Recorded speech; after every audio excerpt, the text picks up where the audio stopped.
direitista contemporâneo e fala: ai, que evolução, agora todos são mais livres. O que qualquer pessoa da época que era da direita desse período ia falar pra você é: mas livre em quê? O Estado parou de crescer? Ponto 1. Ponto 2. Você está com mais, você tem mais liberdade, você tem mais autonomia do que você tinha antes? Se a resposta é negativa, se o Estado só foi crescendo ao longo de todo esse tempo, você não ganhou mais poder ou liberdade. Isso é só a fórmula política. Isso é só o jeito como eles estão justificando o poder. Você, na verdade, foi dando poder para a oligarquia. E aí vem um ponto meu. A verdadeira forma de governo do Ocidente atual não é democracia, não é a república, menos ainda a república. A verdadeira forma de governo do Ocidente atual é a oligarquia. Todos os países ocidentais são oligarquias. E o Brasil é uma oligarquia e a Inglaterra é uma oligarquia. Quem manda na Inglaterra é City of London. Não é o parlamento. O parlamento britânico faz parte do poder que emana da cidade de Londres. Ou seja, o poder financeiro, as universidades, a mídia. Esse é o verdadeiro poder do Ocidente atual. Nos Estados Unidos é Harvard, o New York Times, o Federal Reserve, o sistema financeiro americano. Não é o povo americano que manda nos Estados Unidos, assim como não é o povo brasileiro que manda no Brasil. Falaram da Montanha Mágica, esse livro é muito interessante. O Hans Castle representa a direita feudal, nobre que morreu no começo do século XX. Perfeito comentário. Perfeito, exatamente isso. Então, a maioria dos conservadores brasileiros não sabe nada de conservadorismo, eu não tenho dúvida nenhuma. É isso mesmo que está em jogo. E quando o conservador brasileiro não sabe que ele é o herdeiro da história da igreja, que ele é o herdeiro da monarquia, que ele é o herdeiro da descentralização do poder, que antigamente era chamado de feudalismo, mas que passa para a nossa época com essa terminologia de municipalismo e outras coisas, quando não se sabe disso, a direita é sempre a direita da esquerda. Porque toda vez que ela fala, não, eu sou a favor da participação popular, das liberdades, eu não sei o que, ela está basicamente usando a terminologia da esquerda velha. E a esquerda não para de evoluir, porque ela vai sempre, a oligarquia vai rumando mais para a esquerda. Então, se o liberalismo antigo já não é suficiente, agora eu preciso de socialismo. Ah, não, socialismo não, então agora é o progressismo. Ah, não, progressismo não, agora eu preciso... E o progressismo vai sempre ficando mais progressista, e o liberalismo vai ficando mais liberal, e o esquerdismo vai ficando mais esquerdista. Na verdade, o socialismo mesmo, ele vem do contexto do liberalismo, óbvio. Karl Marx, o livro de cabeceira dele é Rousseau, ele é um estudioso da economia de Ricardo, na Inglaterra, que ele achava que ia ser o centro do socialismo, e Karl Marx, ele basicamente está seguindo a tradição revolucionária, que é a tradição liberal. Ao passo que ele acha que ele acha que o capitalismo é a etapa mais evoluída e agora tem que vir a próxima, que é o socialismo. Mas Karl Marx ele surge dentro do movimento. A escola de Frankfurt. Ah, não, a escola de Frankfurt contra os Estados Unidos. Balela, a escola de Frankfurt é aonde? Nos Estados Unidos. A escola de Frankfurt começa na Alemanha e ela foi fomentada e feita junto nos Estados Unidos. Foram os americanos que promoveram a escola de Frankfurt. A Segunda Internacional Comunista é em Nova York. O Partido Socialista Americano ele é anterior ao Partido Socialista Russo. Inclusive os americanos, John Reed, por exemplo, ajudaram a fundar o Partido Socialista Russo. Tem um americano dentro da parede do Kremlin. E existe e vários russos foram gratos à ajuda americana para que conseguissem fazer a Revolução Russa. Do mesmo modo, o socialismo fabiano, que é a nossa versão contemporânea, foram as bases da ONU. H.G. Wells, eu falei isso no documentário que eu fiz, era um socialista fabiano, era proponente da história de um governo global, e ele é uma das pessoas que escreve os estatutos da ONU. E ele é inglês, e ele não é um marxista-leninista. Portanto, as pessoas têm que parar de achar que esquerda é só comunismo marxista-leninista, que é só Marx que é a esquerda, que é só Lenin que é a esquerda. Para qualquer anterior seu, para qualquer antepassado seu, o liberalismo era a esquerda. E mais ainda, para os antepassados dos seus antepassados, o conservadorismo é a esquerda, porque o conservadorismo ele é a direita da esquerda que agora está no paradigma da Revolução Constitucional. É por isso que quando eu debati a independência do Brasil, eu vejo o Partido Conservador Brasileiro como a direita da esquerda, óbvio. Porque o Partido Conservador Brasileiro já está pressupondo uma monarquia constitucional brasileira que já está seguindo esse mesmo rumo do liberalismo global. Portanto, dissolvendo a autonomia e a união da soberania do monarca e a soberania da igreja, por isso que no Brasil tem a questão religiosa e a igreja perde poder. Ao qual a única pessoa no Brasil que deu passos na linha de restaurar isso de maneira substancial, pelo menos a mais notória, é a Princesa Isabel, que foi derrubada pela República, porque não podia ter isso. O fato é que essa nossa esquerda, eu vou falar isso ao longo dessas lives, está fadada a fracassar, porque a nossa direita está fadada a fracassar, porque a nossa direita ela não faz a menor ideia de quem ela é ou do que ela é herdeira. Ela empina o nariz e fala: ah, eu não tenho nada a ver com a Idade Média. Ah, mas eu só queria que voltasse aos anos 80. Ah, mas é que é muito importante, em nome da liberdade e dos direitos individuais, nós somos os verdadeiros defensores da liberdade e dos direitos individuais. Toda essa direita, ela nada mais faz do que fazer a pauta da esquerda. Por isso que a esquerda sempre ganha, porque a esquerda que tem as instituições de poder, porque a oligarquia, ela, que é quem manda de verdade, ela é consensual em relação a qual é a pauta dela. Você não vai ver uma divergência entre o New York Times e a Folha de São Paulo substancial. Você não vai ver uma divergência substancial entre Harvard e o New York Times, entre a USP e a Folha de São Paulo, entre o Le Monde e assim por diante. Porque todos eles têm em comum uma coisa. Eles sabem, certo? Quais são as políticas que são pró-oligarquia e eles sabem quais são as políticas que são pró-monarquia. E o fato de você não saber só atrapalha demais as coisas. Mas existe um cheiro de formiga, existe uma intuição. A oligarquia, ela sabe perfeitamente quando alguém ameaça a oligarquia. Tanto que ela tem uma reação imensa. O Partido Republicano ameaça a oligarquia americana praticamente zero. Por isso que eles não têm nenhum poder, eles não têm nenhum problema, no geral, com o Partido Republicano. Eles causam muito pouco problema, porque o nível de ameaça do Partido Republicano é mínimo para a oligarquia estabelecida. Mínimo. E mesmo a vitória eleitoral do Partido Republicano é mínima. Porque o que acontece? Já que há um consenso entre o Departamento de Estado americano e a mídia e as universidades, basicamente, quando é eleito um presidente que diverge muito da pauta iluminista, ele só não vai conseguir governar, simples assim. Isso é o que acontece com todos os presidentes que são ditos da direita. Eles não governam, porque o sistema é contra eles, então eles não vão conseguir governar. É ridícula a ideia de que um presidente de direita vai conseguir governar, ele não tem a menor capacidade. Eu tenho dúvidas se um presidente de direita consegue, no Brasil, por exemplo, gerir o Palácio do Planalto. Eu tenho sérias dúvidas se ele conseguiria mandar no Palácio do Planalto. E eu trucaria o grau de poder que o presidente tem dentro do Palácio do Planalto. Imagina nos órgãos de governo e imagina numa visão mais ampla como essa que eu estou falando, certo? Então a ideia, vocês têm que entender a natureza assimétrica de direita e esquerda.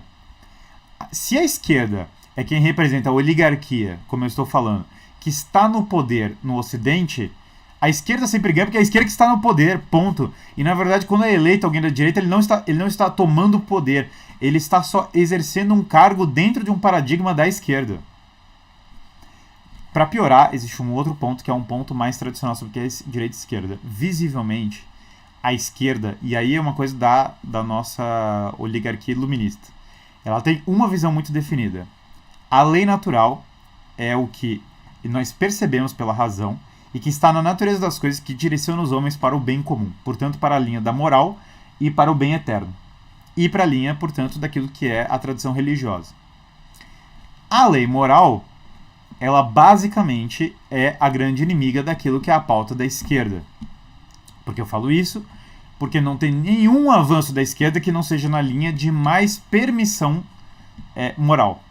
Eles nunca são na linha de costumes mais rígidos, eles sempre são na linha de mais permissão moral. Se você pegar duas pautas e você pegar a que é mais permissiva moralmente, você vai imediatamente associá-la à esquerda. Qualquer pauta é assim, em relação à família, em relação a qualquer costume. Aí vem o nosso problema que aumenta. Conforme a tecnologia avança, as pessoas demandam menos virtude pessoal para poder resolver as coisas. Se você vive no mundo feudal, cara, você tem que saber se defender, você tem que saber plantar comida, você tem que saber consertar as coisas da sua casa. No mundo tecnológico, que tudo é um aplicativo, você pode ter muito pouca virtude e sobreviver no mundo, certo? Portanto, a tecnologia favorece a esquerda, Porque você consegue tolerar um grau de falta de moral muito alto e a sociedade continuar funcional. Como nos últimos 200 anos nós temos um grande avanço da tecnologia, é muito mais fácil para as pessoas terem uma vida imoral e sustentarem a vida imoral por meio da tecnologia.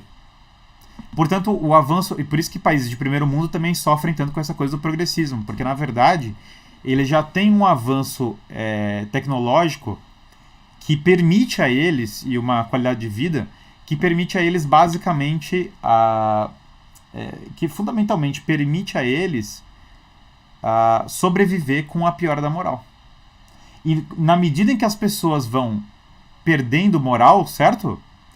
A esquerda que ganha. Portanto, a dissolução dos costumes e a dissolução da nossa própria civilização é a vitória da esquerda. Então a gente tem uma coisa muito louca, que é o carro acelerando para a parede. A nossa oligarquia, ela é consensual e a esquerda é o que favorece ela. Ela é consensual, ela é consensual no sentido de que ela quer que nós vamos para a linha menos moral, uma linha antinômica, a linha de transgressão da moral. Falaram de Mencius Moldbug, com certeza é uma influência que eu estou falando, mas não é a única, né? Também aqui, eu no caso, eu não sou igual ao Moldbug porque eu sou um tomista e eu tenho ideias tradicionalistas políticas também misturadas. Mas sim, é bem parecida a análise e com certeza eu acho que ele está certo sobre várias coisas. Mas, então entendam, o trem está indo bater na parede, porque quem manda no Ocidente quer transgredir a moral e a tecnologia dá suporte para que consigam fazer isso. Já era, é um trem acelerando em direção a uma parede, porque chega um ponto que você não consegue transgredir a moral ao ponto da cidade sobreviver. Essa é a tragédia do mundo iluminista. E para quem quer o iluminismo moderado e fala, não, só quero uma sociedade liberal, só quero os anos 90, está esquecendo que os anos 90 deram origem aos anos 2000, e os 2000 2012, e os 2012 aos 2022, e agora progressivamente vai dar origem à próxima era. Você nunca vai conseguir a revolução moderada, porque a revolução de ontem dá origem à revolução nova. Então a revolução sempre gera revolução. Você não vai... essa história de velho Whig, essa história de conservador, essa história de liberal, essa história de direita moderada, ela é sempre você alimentar, você está jogando fogo na própria revolução. Portanto, a direita é sempre aquela que defende a lei natural, a monarquia, a tradição católica, a tradição da igreja e a família, que são mini-monarcas, né? Porque se você pensar, o Papa é o monarca da igreja, Deus é o monarca cósmico, o monarca nada mais é do que o líder, e o pai de família é o monarca do mundo. Primeiro tiveram que destronar Deus, então você vive em um estado secular. Beleza. Agora temos que tirar o rei, então agora você vive numa república. E agora qual é o próximo ponto? O pai de família. Por isso que você vive a sociedade da desconstrução do pai de família. É que o pai de família era só o último ponto que estava faltando para você terminar a desconstrução da linha hierárquica. E a direita é a restauração da linha hierárquica. Quando o Jordan Peterson fala que pode haver um excesso de ordem, e ele fala que nós não podemos ter um excesso da direita, ele está incorreto. Eu adoro o Jordan Peterson, mas ele está errado. Porque ele não está pressupondo que a ordem tem um forte elemento sobrenatural e que não existe excesso de lei natural, porque a lei natural envolve moderação. Portanto, embora eu adore a perspectiva do Jordan Peterson, eu concorde com ele que direita é a ordem e esquerda é o caos, eu discordo substancialmente dele quando ele fala que existe um excesso de ordem. Não tem excesso de ordem, não faz sentido. Só num nível pessoal, mas no nível espiritual não tem como ter um excesso de ordem, porque Deus não é excessivo, né? Então acho que ele está errado nesse ponto. Mas eu concordo. Direita é a ordem, esquerda é o caos. Está corretíssimo. Tem muito... Direita e esquerda, entendam uma coisa, tem muito pouco a ver com o livre mercado. Muito pouco a ver. Tanto que a esquerda está se valendo do livre mercado para se promover nesse exato momento, em 2022. E o Federal Reserve americano é a grande instituição da esquerda global, sei lá. O Banco Central americano, ao qual eu falo. Então não tem nada a ver. E quando você olha para a China, quando você olha para os lugares, não existe. Nem existe sociedade socialista. Todas as sociedades que são ditas socialistas têm uma economia de mercado. A União Soviética tinha mercado. Tenta acabar com o dinheiro na União Soviética e ver se funcionava. Não existe. A Coreia do Norte tem dinheiro, porque não dá para viver sem dinheiro. Né? Dinheiro é só uma forma de organizar os bens. A sociedade islâmica não está isenta do mesmo mal, é o mesmo processo, igualzinho. Igualzinho. A sociedade islâmica está dentro desse processo, igualzinho ao Ocidente o Oriente igual, com a diferença que o Oriente está reagindo contra e o Ocidente não, no geral, né? Por Oriente eu quero dizer E eu não tô falando que a reação deles é boa, tá? Mas o fato é que Rússia, China, Índia e sei lá o que estão reagindo contra essa linha do progressismo ocidental. Se a alternativa deles é boa é uma outra discussão, mas eles só não estão querendo ir no mesmo caminho. Porque eles estão entendendo que o caminho é autodestrutivo. Mas aqui, vejam, o que eu estou falando tem a ver com Moldbug? Tem. Tem a ver com moderados como McIntyre, Tocqueville, da tradição anglo-saxônica? Tem. Tem a ver com os tradicionalistas políticos, todos eles, esses tipo Francisco Elias de Terrada, a José Pedro Galvão de Souza? Tem tudo a ver. Tem a ver com a tradição reacionária europeia, do tipo, sei lá, Carl Schmitt ou não sei o que? Tem a ver. Agora, quando você pega, por exemplo, aí as pessoas discutem fascismo. O fascismo nada mais e todo mundo discute, o fascismo é direita e esquerda. O fascismo ele é obviamente o quadrado redondo, porque na época, até o termo que eles usam, nós vamos fazer, na Alemanha se usava o termo, né, conservadorismo revolucionário, que é o quadrado redondo, que é você reagir contra a crise que a esquerda está causando, os socialistas ali no contexto da Itália, por exemplo, com as ferramentas da democracia, com comunicação de massa, partido político, militância. É óbvio que vai dar errado. É óbvio que se você usar as ferramentas... O fascismo foi você tentar usar as ferramentas da esquerda para reagir contra a esquerda. Que é um processo fadado ao fracasso de bate-pronto. Só podia dar errado mesmo. Só podia dar caos, assim, total. Todo mundo moderno se divide entre conservadores e progressistas. O negócio progressista é seguir cometendo erros, e dos conservadores é evitar que os erros sejam corrigidos. Chesterton, com certeza. O Chesterton achava que a gente estava arrumando para a autodestruição, que o Partido Conservador e o Partido Liberal iam ser a destruição. E eu concordo 100%. Você tem uma pessoa que perdeu com essa história, é o povo. Não tem mais comunidade, não tem mais família, você não tem mais uma vida coesa. E a direita, ela tá ganhando dinheiro das pessoas sem oferecer uma alternativa. Porque quando você fala para a direita, o que eles vão falar? Eu sou um cara radical. Você é radical por quê? Não, eu defendo uma monarquia parlamentarista, constitucional, não sei o que, liberal. Fala, gente, isso não é radical. Isso é a esquerda de 100 anos atrás. Isso é o que toda a esquerda defende. Isso na Itália, quando eu teve uma pessoa na Itália, a pauta da esquerda é essa. Se vocês verem aquele livro, e tem o filme também, Il Gattopardo, a pauta da direita da esquerda, a pauta da esquerda moderada é a monarquia liberal. Com a cor azul, que é a cor que virou a cor da direita, e sempre com o apoio da maçonaria. Então essa pauta, essa direita da esquerda, ela é um fracasso imenso, uma piada. Se você olhar lá no Gattopardo, tem um aristocrata velha guarda que ele vai cedendo para essa galera nova, para essa monarquia liberal. E daí o cara pega lá pra beber um drink, ele olha aquilo, chega uma hora que ele começa a sentir nojo, que ele fala, gente, que palhaçada, né? Que palhaçada. Ele vê lá a burguesia ascendente, ele vê os caras como brega, ele vê tudo que tá virando o mundo, ele fala, cara, isso aqui é uma palhaçada. E ele começa a se sentir mal até o ponto que ele se converte, né? O aristocrata da velha guarda, que já tava, depois de ceder um monte, depois de fazer tudo errado, depois de se complicar, ele fala, gente, chega dessa palhaçada e tal. E ele vai pro meio das ruas, vai conviver com o povo, se ajoelha e vai confessar com o padre. Porque aí vão falar pra mim, você é monarquista. Mas eu defendo o que Aristóteles defende contra. Eu defendo monarquia, aristocracia e república contra o que Aristóteles diria que são as corrupções delas. Tirania, oligarquia e democracia na terminologia aristotélica ou platônica.